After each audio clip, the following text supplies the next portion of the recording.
Masya Allah, cantik banget ya orang itu. Iya ya, cantik banget.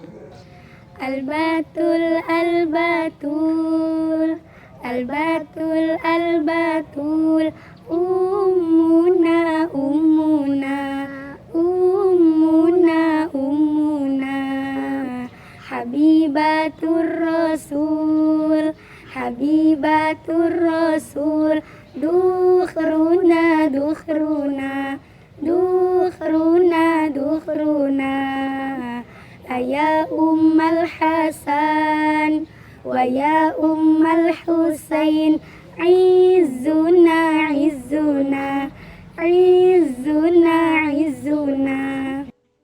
Ih, kesel tahu. Kesel kenapa? Kenapa sih orang lain itu mujinya sama orang yang cantik doang? Emang apa sih yang harus dibanggain? Udah, nggak usah iri. Namanya juga manusia, pasti punya kelebihan masing-masing. Ya tapi itu namanya membanding-bandingkan antara yang cantik sama yang gak cantik. Kalau aku termasuk bukan orang yang gak cantik gimana? Tahu nggak sih, Allah Subhanahu wa Ta'ala pernah berfirman dalam Al-Quran yang berbunyi, Bismillahirrahmanirrahim. Walaqad karramna bani Adam wa hamalnahum fil barri wal bahri warzaqnahum minat thayyibat wa faddalnahum ala katsirin mimman khalaqna tafdila. Sungguh kami telah memuliakan anak cucu Adam dan kami angkut mereka di darat dan di laut. Kami anugerahkan pula kepada mereka rezeki dari yang baik-baik.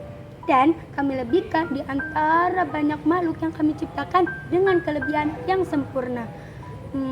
Tapi aku masih nggak paham apa sih maksud dari ayat tersebut. Aku tahu. Ayat tersebut secara tidak langsung mengingatkan kepada kita bahwa makhluk Allah yang paling sempurna ialah manusia. Kesempurnaannya itu terletak pada akalnya. Bahkan derajat manusia lebih tinggi daripada malaikat. Tetapi tergantung bagaimana cara manusia memfungsikan akalnya untuk merenungkan ayat-ayat Allah. Bentar, lalu apakah antara manusia itu memiliki standar kemuliaan yang sama? Tidak, perbedaan antar umat manusia itu terletak pada akalnya. Seperti yang Allah firmankan dalam Al-Quran. Inna akramakum indallahi atqakum. Sesungguhnya orang yang paling mulia di sisi Allah ialah orang yang paling bertakwa. Jadi pada intinya sih kita harus lebih bertakwa kepada Allah supaya kita bisa ditempatkan di sisi Allah sebagai orang-orang yang mulia. Oh, berarti ayat ini menegaskan bahwa orang-orang yang mulia adalah orang-orang yang melakukan perbuatan mulia, yaitu orang yang melaksanakan perintah Allah dan menjauhi larangannya. Iya, itu benar. Terus bagaimana agar kita bisa mendapatkan ketakwaan?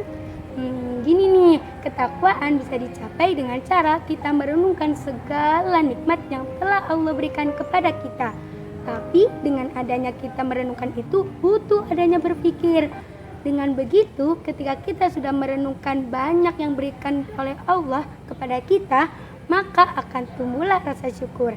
Dan apabila rasa syukur itu terus ditingkatkan, maka akan tumbuh rasa khosyah atau takut kepada Allah SWT.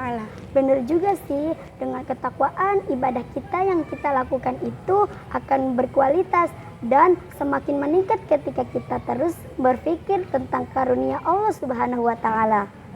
Tahu nggak sih Nadam Alala yang menjelaskan bahwa kita itu harus mengoptimalkan akal kita? Oh iya, tahu. Kita senandungin bareng yuk. Ayo.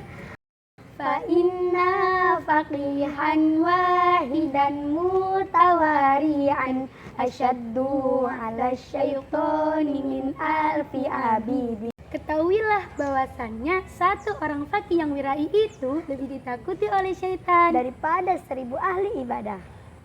Tapi tahu nggak sih apa maksud orang faqih dalam nazam tadi? Masa kamu nggak tahu sih? Enggak, emang artinya apa? Maksud orang faqih dalam potongan Nazm Al-Ala tersebut ialah orang yang bisa mengoptimalkan akalnya untuk bisa memahami ilmu agama secara mumpuni. Ia lebih utama daripada 1000 ahli ibadah yang tidak bisa memahami ilmu agama secara mumpuni. Oh, jadi kesimpulannya ketika kita memikirkan berbagai karunia Allah itu dapat meningkatkan kualitas ibadah kita. Iya, itu benar. So, never stop think about God's gift. Nggak usah Inggris, Indonesiaan aja. Masa gitu aja nggak tahu sih artinya? Nggak tahu kan aku orang Indonesia. Artinya, jangan pernah berhenti untuk terus memikirkan karunia Allah.